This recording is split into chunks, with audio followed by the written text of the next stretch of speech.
বাড়িতে কোনো জায়গা নেই, তোরা এখান থেকে চলে যা। ওই দেখ, আরো পাখিদের বাড়ি আছে, তোরা ওই বাড়িতে গিয়ে আশ্রয় নে। আচ্ছা ঠিক আছে দাদা। বাড়িতে কেউ আছো?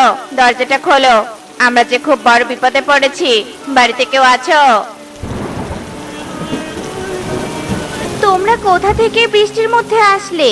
তোমাদের তো আমাদের বনে এর আগে কখনো দেখিনি। তারপর হাঁস টুনিকে সব কথা খুলে বলে। আচ্ছা ঠিক আছে, তোমরা ভিতরে এসো। আমরা তিনজন এই ঘরে থাকি। ঘরে আরো জায়গা আছে, তোমরা সেখানে থাকতে পারো।